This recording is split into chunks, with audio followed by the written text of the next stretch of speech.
at Meaney. I'm a performance artist, and my work was called WASP, playing on the white Anglo-Saxon normal type person. And the activity that I did was, as a wasp would, build a cocoon around myself using clay.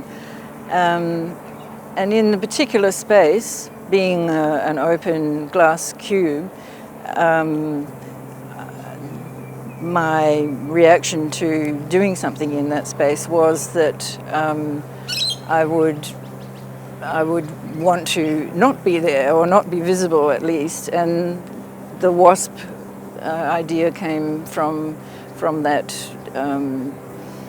covering myself or denying the audience the access to what I'm doing and who I am by building this case of clay around me. The venue was quite unusual for me. I would not normally be in a club situation like that, but it was absolutely fascinating. And the people, not being an art crowd particularly, was fantastic, because they reacted in ways that they would react to anything, and almost unknown to them, they're reacting to art in different ways from what an art audience would. So I liked that part of it, and I got some very good responses, and lots of people taking photos. I mean, all sorts of people dancing to me, which I found quite fascinating, because it is a dance venue after all. And of course, also they were influenced by other chemicals, and so yes, it was a fascinating thing for me to be able to do. And yes, encasing myself in clay, I have quite a propensity for clay, and it seemed like a natural thing to do, to try to hide away from or not necessarily hide away from, but give the impression that I'm withdrawing from this horror it might have been. I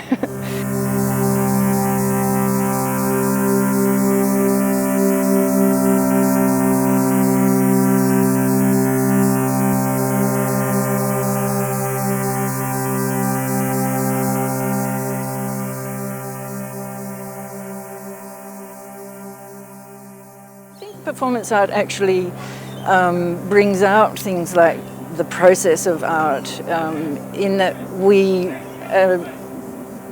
when we're making an object, even I'm actually a sculptor. My first degree was in sculpture, and I loved the physicality of it, and working with materials. And part of what I think is a shame with art that's displayed in galleries, that whole process of the involvement of the artist with the material is lost. I mean, we sort of go, oh, that must have taken a lot of time, or people do think a little bit like that, but it's actually the physicality, what people put into the work that's sometimes lost. It does show in slightly ephemeral ways, but actually I think the process is just as important, if not more important, than the finished product.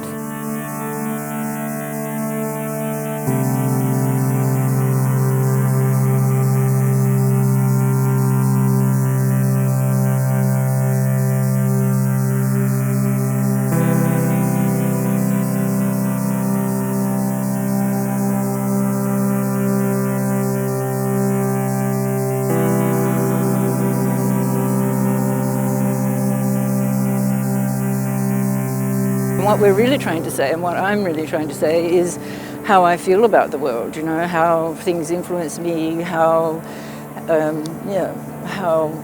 live. How I think about living, because we all have personas. Part of this WASP thing with the WASP is, I like to look quite normal and traditional and all that sort of thing, but my thinking process is, I realise as I get older and older and more sensible, that my thought process is very different from other people's, and which is a good thing. If we were all approaching life in the same way, it'd be very boring. In fact, I was in the park yesterday looking at all the people wearing the same sort of clothes with the same sort of hair, and and I felt very un-Sydney-like. Yeah, so it's a bit about how you fit in, how you don't, and I did a whole series of work to do with difference and people's acceptance or non-acceptance of difference. And one of my classic pieces that is quite known is the lipstick piece, where I put the lipstick on and it goes over the face as a demented person would do. And so, in fact, I wrote an exegesis on the abjection of self, which comes from Julia Kristeva's theories, and that whole thing of